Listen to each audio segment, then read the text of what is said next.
Hello, and welcome to a new season of Interpreting India. Geopolitical realignments, sustainable growth, healthcare financing, inclusive digital transformations, climate change, supply chain disruptions, urbanization, and several other critical global matters envelop the world today as India holds the G20 presidency.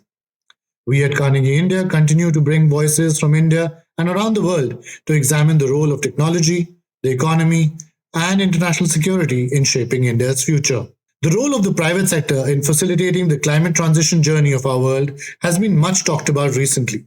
While many corporations, including those in the fossil fuel sectors directly and otherwise, have started drafting out their own journeys to net zero, Ajay Banga, the newly appointed president of the World Bank, has also emphasized the need for active private sector finance contributions in the climate transition. There is a growing realization that governments alone cannot do all that is needed to be done to prevent the worst case scenarios that the world is increasingly faced with. And yet, the full scope of how the private sector can actually expedite this once in an era transition has not been explored enough. What can the private sector contribute beyond just committing to net zero timelines? What role will science, R&D, and technological innovations by private sector corporations play in our climate transition? How are companies planning out their own net zero journeys, and what are the key obstacles and risks they encounter as they embark on this process? Is there alignment globally amongst private sector companies in this direction, or are we seeing a lot of greenwashing? How can governments best engage with the private sector to ensure that efforts are aligned and coordinated? Joining us today to discuss these questions and the role of the private sector in the climate transition broadly is Mr. Suresh Narayanan. Mr. Narayanan is the chairman and managing director of Nestle India Limited. He has been in this role since August 2015. He also serves as the chairman of CII's National Committee on Food Processing Industries. Under Mr. Narayanan's leadership, Nestle India has received several accolades, including most recently MNC in India of the Year by All India Management Association, Outstanding Company of the Year by CNBC TV 18, and MNC of the Year by Business Standard in 2020. Mr. Narayanan joined Nestle in 1999 as Executive Vice President for Sales in India, and his career has then commenced from Nestlé Indochina in 2003 to stints in the Philippines, Singapore, Egypt, and many other parts of the world. I could go on, but we'll cover a bit of his personal journey in the podcast itself.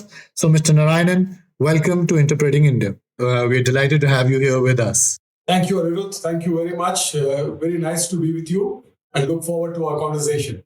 Yeah, so I think, Mr. Narayanan, first of all, thanks for obviously being with us here. When we met for dinner, I said now probably a few months ago, I think we had a great initial conversation around the climate transition that is underway in the world, the role the private sector is starting to play in that transition, even though we hear mostly from governments during G20 conversations, COP negotiations, etc. It's clear that the private sector will have a very, very significant role to play in that.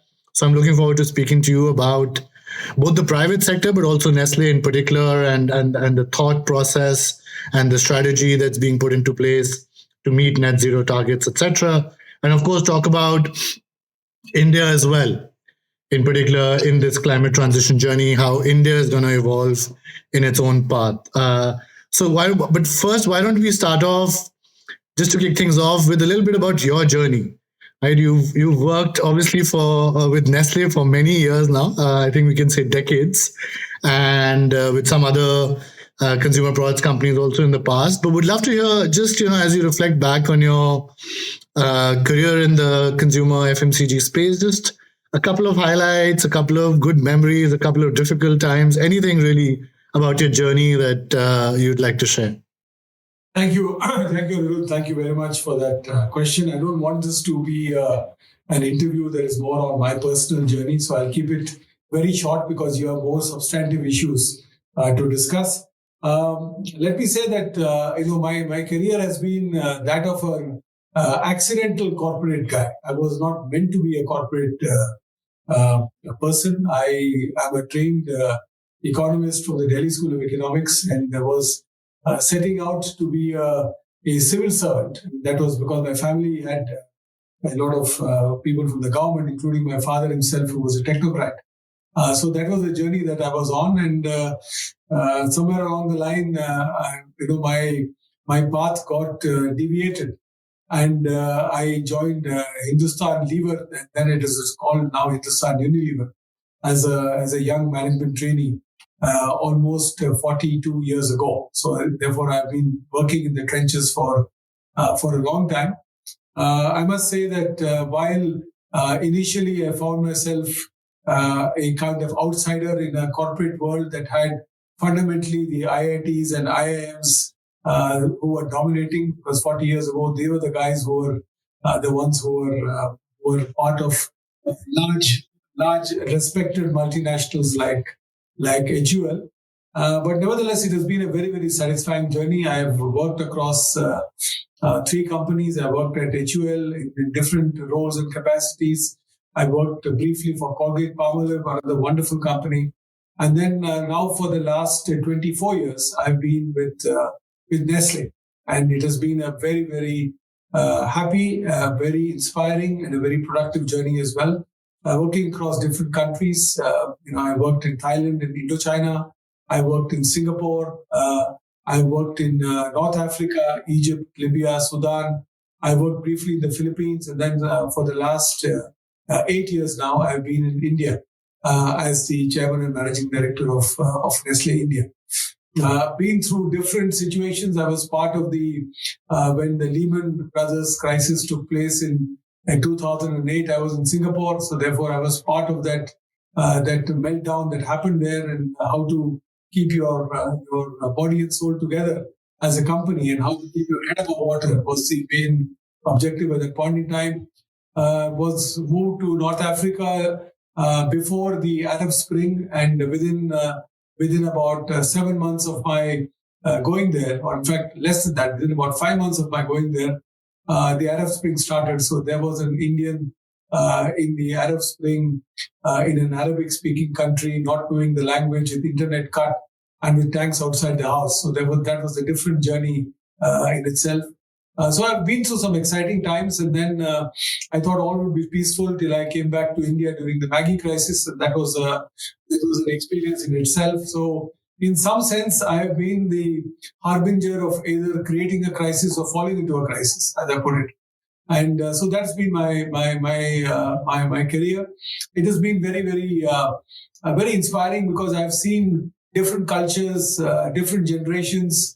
I'm inspired by the Gen Z and by the millennials who now are the majority of my organization. I learn from them each day, and I look wondrously at the future leaders of this organization. Long after I'm gone, I'm very confident that this company would be in very safe hands of some outstanding leaders with competence, with wisdom, and with compassion. So let me leave it at that. So I'm a happy trooper. I always look at life positively, and that is what has kept me going. I am married. I am happily. I have a daughter who recently got married. So therefore, I am also a proud father-in-law now.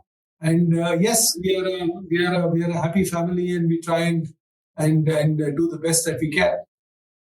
No, that's lovely. What a what a lovely way to give us a quick bird's eye view of your career and your personal journey. And I must say, as I heard you talking about the Lehman crisis and the Arab Spring, I thought you were invoking your inner diplomat or IFS officer dreams that you might have had. And if your dream was to maybe be an IAS officer, then I'm sure in the course of this conversation as a policy think tank, we'll definitely invoke your inner policy maker hat also at some point in this conversation. But thank you for sharing that. I think that's really helpful to get a sense of how your journey has been, and the kind of countries and places and circumstances, both globally and internally at Nestle, you've gone through, managed so successfully. We obviously wanted to jump into the main theme we want to cover today, which is the role of the private sector in combating climate change. I think, as many of us know, the climate crisis is not something that can be handled by any one set of actors alone. Not governments alone, not the private sector alone, not international institutions alone, or not citizens alone. It will really require, without making it sound cliche, a whole of society and really whole of earth type effort. But as you hear these conversations happening at the COP negotiations, the IPCC reports that come out, the multilateral development banks and their meetings, the World Bank Spring meetings, you often get, as a lay person, you often get the sense that it's the governments that want to drive the agenda. Yet there are many individuals, most notably and most recently, one can quote Mr. Ajay Banga, who now heads the World Bank, who has mentioned how the private sector, especially on the finance side, has to play a critical role. Right. And my own thought on that also is that the role of the private sector has to go beyond just finance, and its role in, let's say, climate finance as a particular vertical of the climate action strategy the world needs to adopt, has to go much broader. So what I wanted to do was maybe first start off on, adopt a micro lens, talk about Nestle, and then maybe after that we'll zoom out later in the conversation, talk about the private sector more broadly. But maybe you can tell us a little bit about how Nestle is charting out its own strategy for the climate transition. How are you setting internal targets, internal strategies, internal sort of benchmarks, and really the strategy to execute on that? So broadly, Anirudh, I completely subscribe to the thought process and indeed what you shared. I think while governments have an overarching role in terms of developing policies, prescriptions, and actions to mitigate climate change, and while we can perennially have the debate on whether we are depriving the developing countries of the growth opportunity by asking them to mitigate climate change when the more developed countries have had the benefit of this economic growth. I mean, that will always be a interesting geopolitical economic debate that will take place. I firmly believe that corporates also have actions that they can take, and I don't think we can be spectators at this party. We have to be participants in it. At Nestle, indeed, I believe that companies where sustainability is part of the DNA of the organization tend to do much better. And I believe that at Nestle, we are blessed, and I'm blessed to work in an organization where sustainability has been part of the DNA. The founding father, Henri Nestle, set up this business with the partnership of farmers, with the attention to the best quality and safety that products could give. And he called it Nestle. He gave his own personal name to it. This has spawned partnerships across dairy industry, partnerships across coffee farmers, spice farmers, and different agricultural entities across the world. Long before sustainability became a word, even in the lexicon that is being used now across boardrooms and wherever. So, as a company, I think this has been articulated very well in the last couple of years, where we have definitive strategies.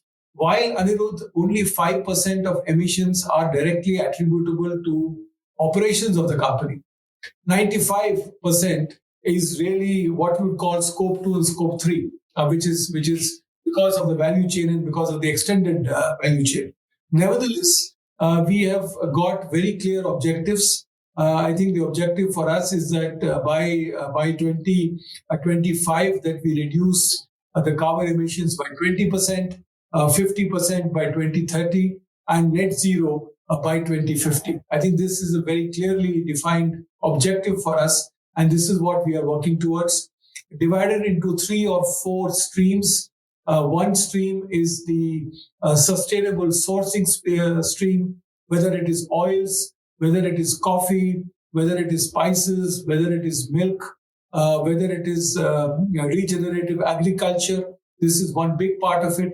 The second has to do with packaging and the use of plastics. The third is in terms of the energy quotient, renewable energies, and how we can improve this quotient as we go along.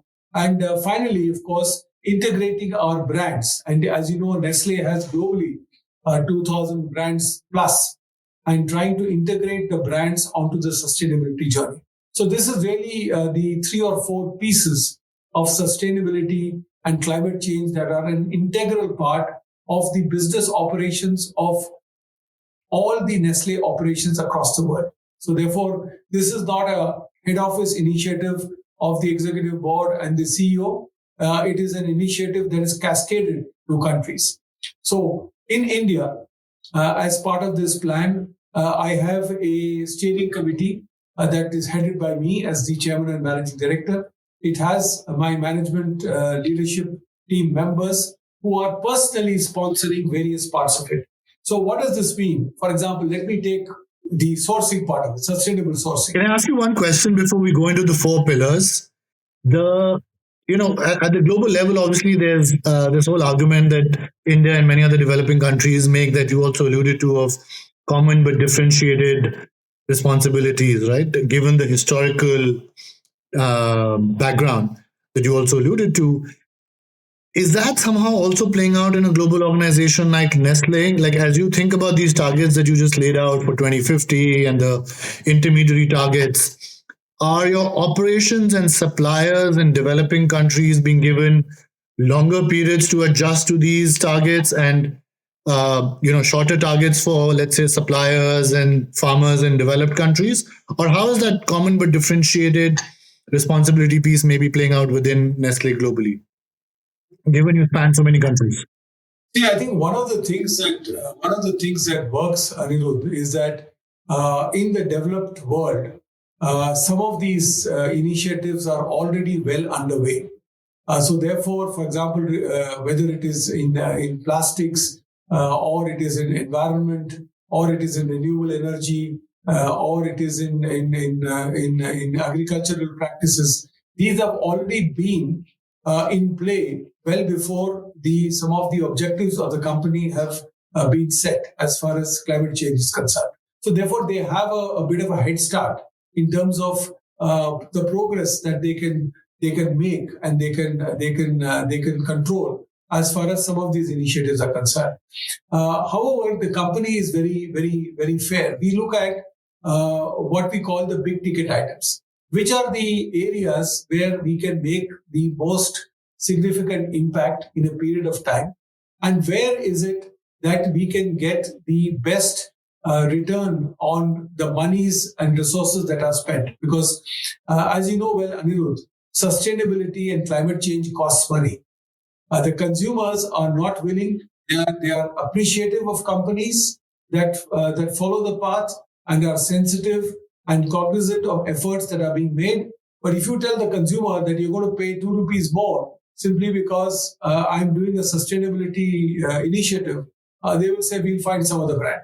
So therefore, what we look at is really looking at those initiatives where the company, the context of the country, the available technologies can bring the necessary heft to make the reductions happen. So each of the elements that I talked about will have a composite element that adds up to that 20% reduction by 2025. But which countries will do what kind of initiatives would vary. For example, in India, initiatives around plastics, initiative around dairy, initiative around coffee, initiatives around spices are important initiatives as far as the company is concerned. But my colleagues in Europe, for example, will not be working on some of these projects. They would look more at things like renewable energy, look at the reduction of plastics, or some other projects that are more relevant to their environment and to their context. And that's how we manage it as a global company. But I think one of the beauties of our system is that no one is let off the hook. So I cannot take the plea saying that in COP26, there was a plea by the Indian government saying that, and maybe from a government perspective, that particular plea makes sense in terms of the energies that we need in order to grow the economies. It's a fair point. But as far as I'm concerned, that is not an excuse that I can take. I am part of Nestle. I am part of the sustainability and climate change kind of promise of the company. And therefore, I will bring to the table what I think I can contribute to this particular cause. No, absolutely, and I think that what's very interesting. I think that's one very interesting to see, right? That the way corporates will navigate this um, process as a global corporate like you are will be very different than how maybe governments will position themselves or navigate the negotiations at forums like COP. The other interesting piece that, if I may ask you about, is that you look at Nestle, and I'm quite familiar with Nestle over time. I've spent a fair bit working with and studying the CPG or the consumer products and FMCG industry over my own career. And one of the things I find very interesting about Nestle is its focus on science and R&D. And I want to dig into that a little bit, if I may. This book, I think we might have spoken briefly when we last met over dinner, was in my book called The Great Tech Game. One of the things I talk about is for India and for really any country to succeed in the kind of tech-dominated era that we live in, right? Where tech is really the new engine of economic growth, is the new wealth of nations. The key capability that I pointed to was R&D. Right? If you look at countries or corporations that have succeeded over the last, I would say, several decades across the world, you'll find one common element amongst the top 50, 100 companies that's not talked about enough, which is their emphasis on R&D. And I believe Nestle is, again, an excellent example of a global conglomerate that has managed to keep R&D at its core and science at its core. Right. So picking off on that, I wanted to ask you, one, what is this science-based approach to targets that Nestle speaks about, one? And second, what role do you see for R&D more broadly within the private sector, at least sponsored or funded by the private sector, in solving the bigger technological challenges that we face in our climate journey?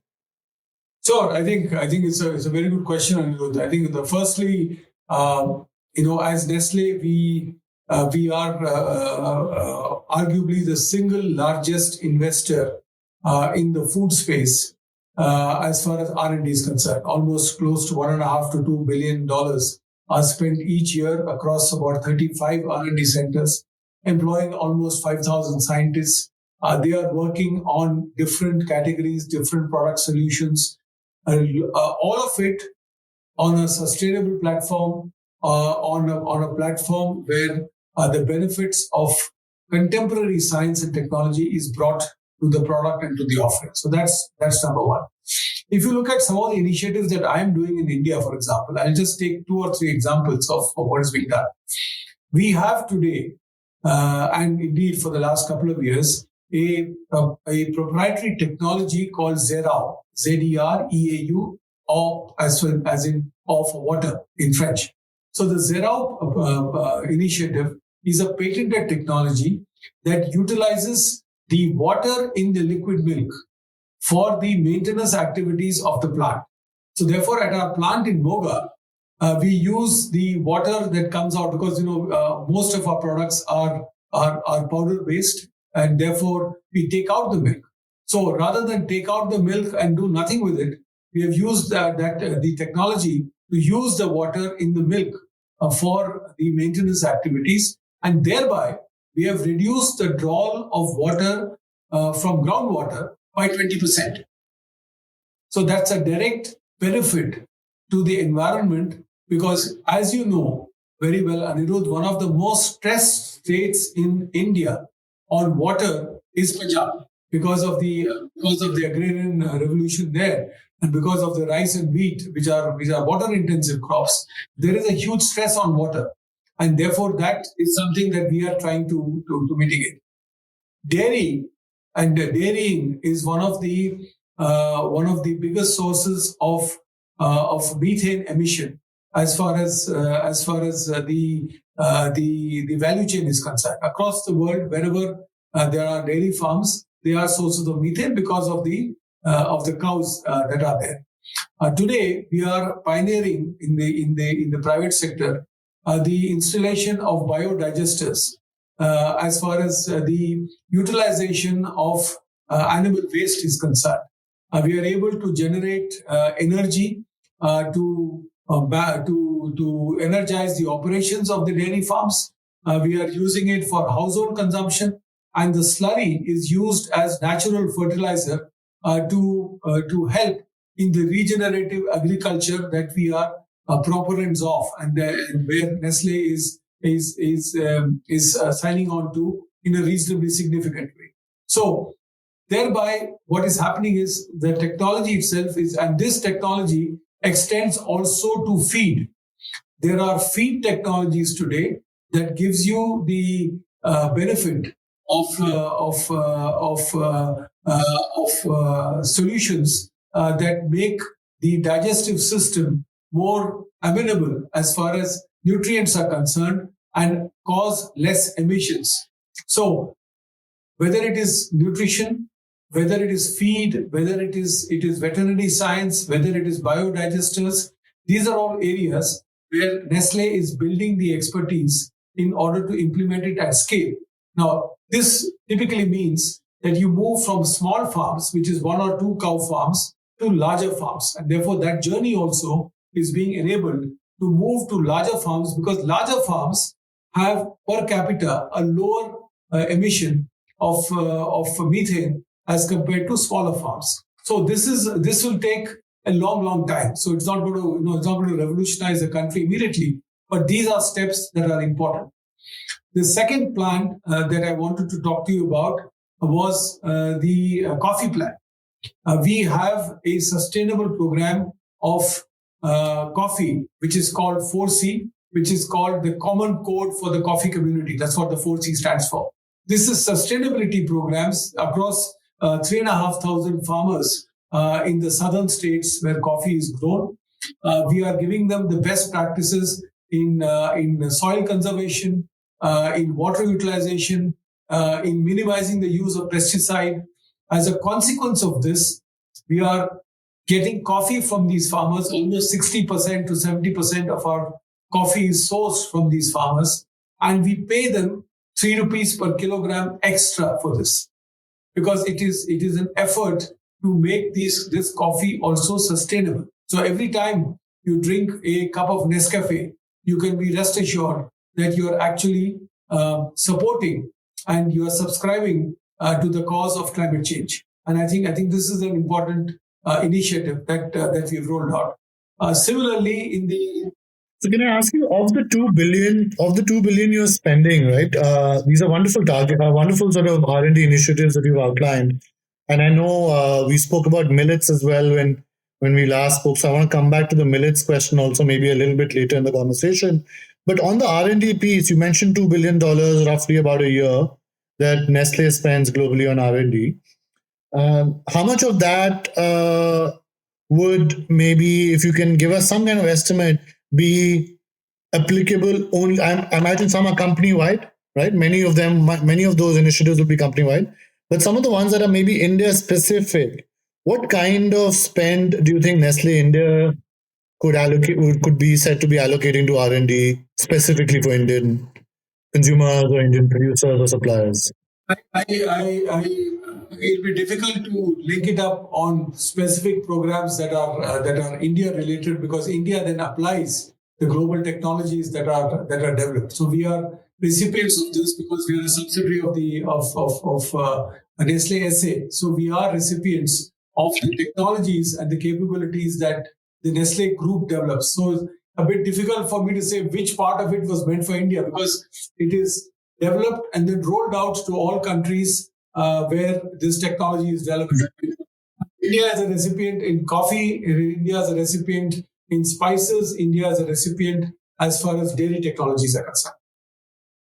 The reason I'm asking also, I understand that it's very hard to break it down maybe by the geographic split I was referring to. But the reason I was asking this question leads to a slightly bigger question I wanted to ask you, which is related to this R&D piece. One of the key observations that many policymakers now have made, many writers on the question of R&D have made, scientists have made, is that India, compared to other countries, spends a very, very small chunk of its GDP, 0.6 to 0.7% of its GDP to be more precise, on R&D. Most of it is being spent by pharma companies, by the way. So the bulk of this 0.6% in absolute terms will be spent by pharma companies in India trying to develop often generic drugs as well.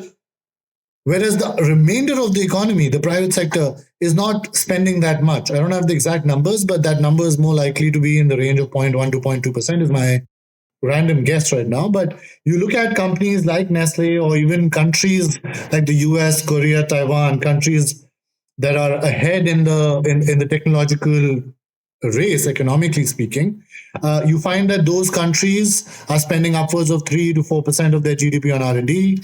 You look at certain companies, at least in the tech space that I spend most of my time in, companies are spending up to 10% of their turnover on R&D, and that seems to be a source of competitive advantage. But you look at India, it seems to be missing, both at the government level and the private sector level. Why is that, according to you? You've worked in the Indian corporate sector now for a long time. You have probably many colleagues who are working for both Indian FMCG firms as well as Indian officers of global firms. Why is it that the Indian private sector is not spending more on R&D? I think one is of course the entire scientific temper and the link between science and outcomes that can be had both in the public space and in the private space. That probably is still a little bit weak. It's one of the areas in India which can certainly enhance and make for better utilization and better deployment of R&D resources is what I call the public-private collaboration, the PPP arrangements that can be called. Those are few and far between. I think some of our scientific establishments are doing a lot of research, but none of this really is in consonance with private enterprise wherever relevant. I'm not saying that some of the highly sensitive defense research doesn't need to be percolated to private enterprise, but some of the other research, for example, on agriculture or on processing or on any of the other things like contaminants or food safety or things like that, can certainly be done with a public-private partnership. I think this. What's stopping it today? What's preventing it from happening today? Everyone feels kind of comfortable in the space in which they are in. I think the compelling reasons of competitiveness and compulsion hasn't yet taken over. And I presume that will one day. Because most of the companies, if you look at it, the export-led growth countries like Korea and a few others have had this relationship between the government establishments and the private enterprise. If you look at Japan, for example, again, the links have been very, very strong. I think context and compulsion make for these partnerships to happen. I must say that there are, for example, we have, as a company, now tied up with the Indian Institute of Millet Research, for example. They have got a project called NutriHub, which is looking at millet processing, millet products, and millet cultivation. And we have tied up with them as the Nestle Research, which is based in India, which is a global entity of the company, has tied up with the Indian Institute of Millet Research. We are looking at other such initiatives as well. I must say, Anirudh, that this has been greatly welcomed by the Indian Institute of Millet Research. And in fact, I must say in all fairness that they were equally enthusiastic about it, because they said, look, somebody is giving, is lending voice to the work that we are doing. And we said, look, we are happy because we are a nutrition company. We believe in the power of millets, and we will be happy to look at ways and means of improving cultivation, including improving processing. Because one of the challenges in millets is the processing of millets. And that again, Nestle has got some expertise globally, and the Indian Institute of Millet Research has also got some expert locally. So therefore, there is a possibility. I think inertia is on both sides. I will not say that private sector has suddenly snapped out of its kind of slumber and said we should have tie-ups. Neither has the government sector suddenly said we should not have it. I think wherever there is meaningful steps which are being taken, I think such arrangements can be worked out. Yeah, and I think they'll be critical. I mean, in a country like India, where as you mentioned, both from a nutrition standpoint, from a sustainability standpoint, you mentioned the water intensive crops that are being grown in many states, and farmers are reliant on those particular crops that are water intensive, that then drain the ground water levels to unsustainable levels. Or you can talk about it even from a health standpoint. um, you know you I think serve on the CI committee for food processing as well. And one of the questions that is always there with rising incidence of diseases that are arising from overconsumption of over processed foods, right? We've moved over the last few generations, I feel, even in India, away from the fresh, local, seasonal food diets that we used to have, to more packaged food, more processed food, and that's eventually showing up and will start to show up more and more in the incidence of diseases, right, amongst the population. So I think from various standpoints, it's very important that the kind of research that can be done collaboratively between the public and the private sector should be done on a war footing, because millets, you mentioned, obviously the prime minister has announced it as the year of the millets. There's a policy push towards it. We know that millets are hardier, don't need as much water, of course. And India is a good source of many of these millet crops, right? Historically, even before wheat and rice, people say Indians have been consuming millets. So there's obviously a lot of value possibly there to do the research. I think the kind of initiatives that you've mentioned, you embarked on, and seems like various challenges, right? Both from a funding, inertia, mindset, maybe capabilities on both sides, maybe unfamiliarity of capabilities on both sides that need to be resolved. I'm sure you're familiar that the cabinet has also passed a bill recently about the National Science Foundation to push further R&D. I know the Principal Scientific Advisor's office is also trying to do a lot of work to facilitate this kind of joint collaboration. So no, I think it's a good step. It's a good step. Anirudh, the only perspective I would like to add is, while there is a lot of emphasis on fresh food and freshly cooked food, it's all good, and I think it's scientifically valid and also true. But the fact is, providing for food security would still entail packaged foods because of the question of shelf life and of the distances that products have to go.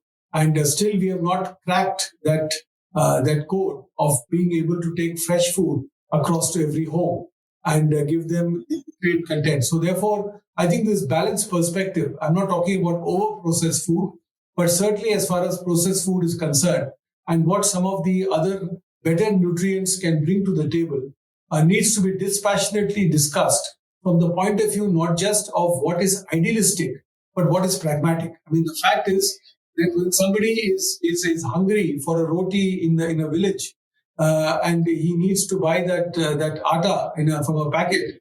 He needs to buy that atta from a packet. I mean, he doesn't have the chakki and he doesn't have the wheat crop to be able to help him get the fresh flour as far as the product is concerned. So I think this needs to be seen in perspective, but I understand the overall context that the comment is being made. no, absolutely. I think a balanced approach where you have multiple socio-economic, political, as well as health challenges. It has to be a mixed approach over time, right? That you transition towards.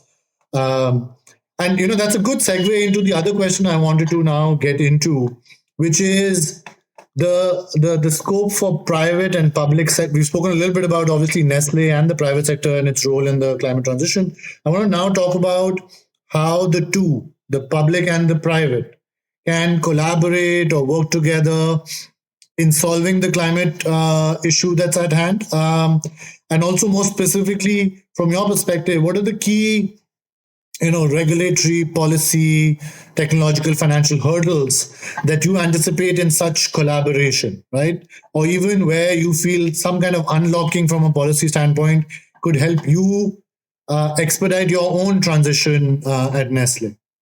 Look, I think it's a good question, but a few things that we need to kind of have on the table. Firstly, for the projects which are long gestation, needing a lot of capital.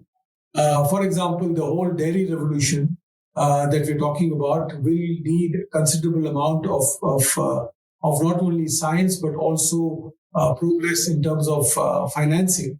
I think this is where Indian financial institutions, along with multilateral agencies, needs to come together to help in this transition. Because if we have to transition dairy into the new world of climate friendly or relatively climate friendly industry, and dairy, as you know, we are the world's biggest milk producers. So we have a vested interest as far as dairy and dairy farming is concerned. I think between policy, between technology, and also financing, there needs to be a closer cooperation that needs to be done.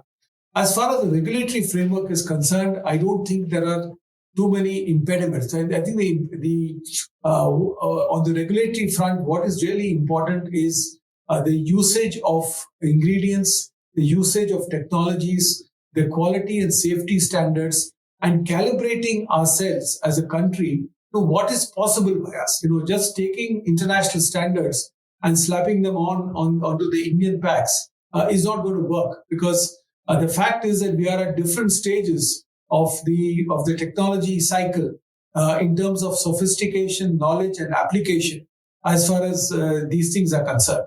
So I think these are some of the things that we can certainly do. I'm very happy that the government is quite receptive as far as some of the suggestions are concerned on the regulatory frameworks.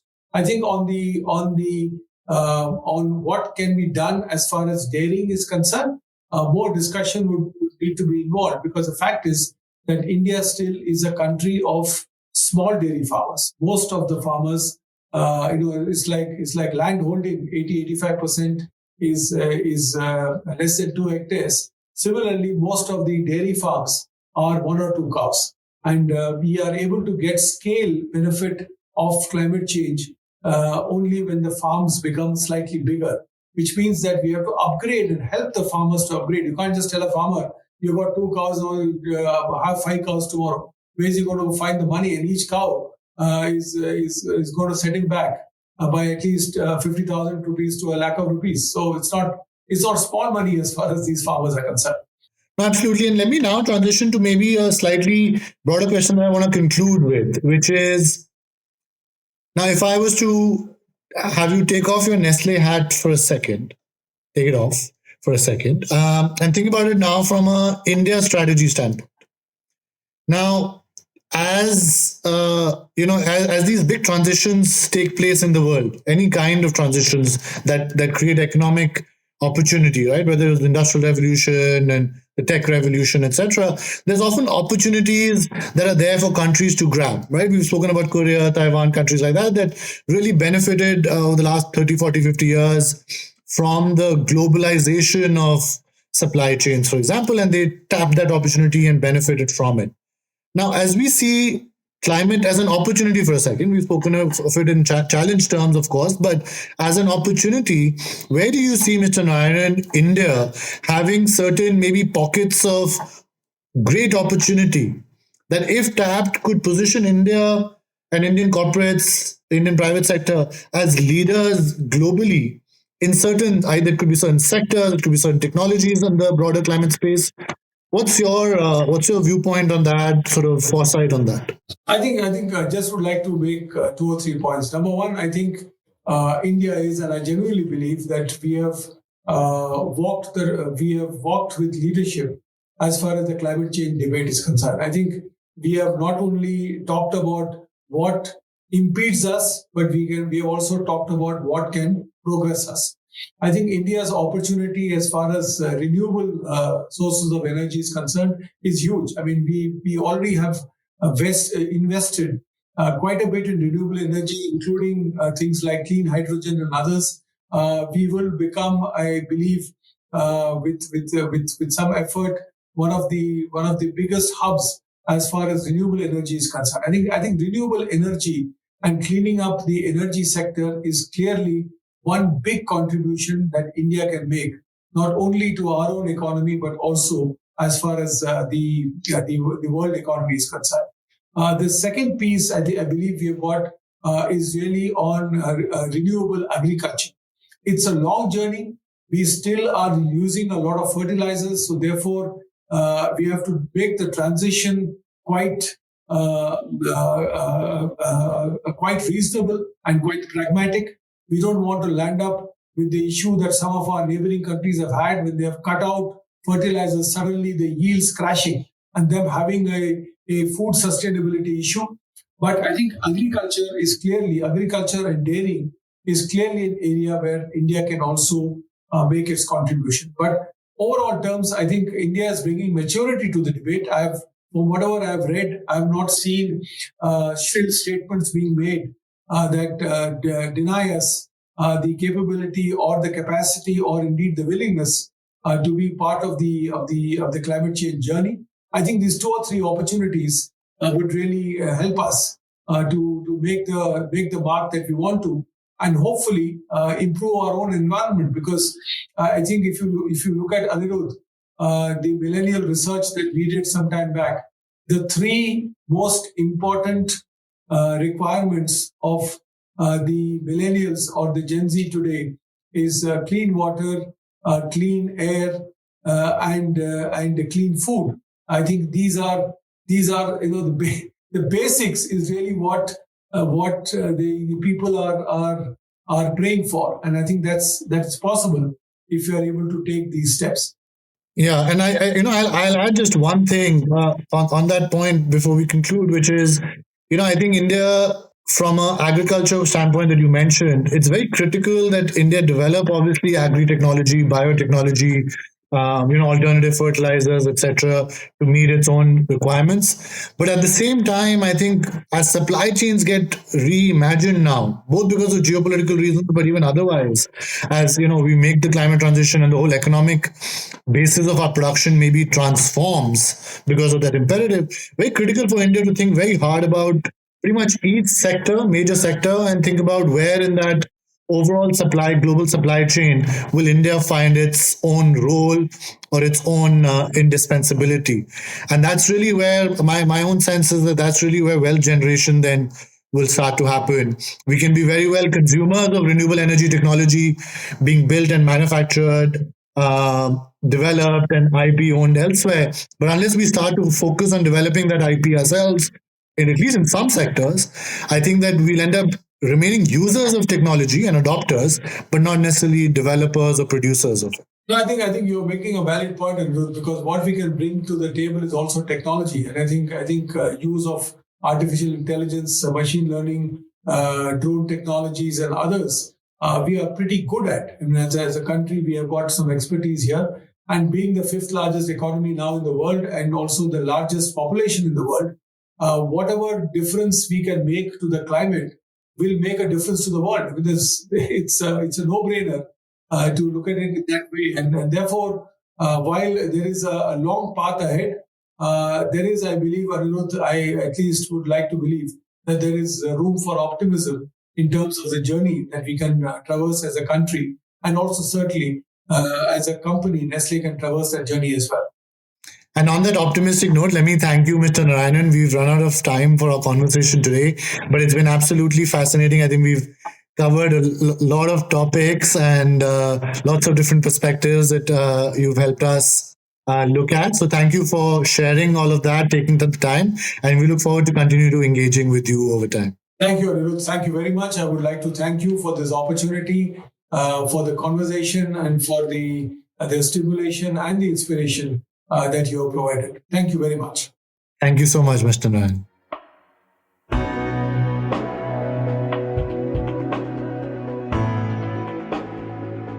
We'll be back in 2 weeks with a new episode. To make sure you don't miss it, be sure to subscribe on Apple Podcasts, Spotify, Stitcher, or wherever you get your podcasts from.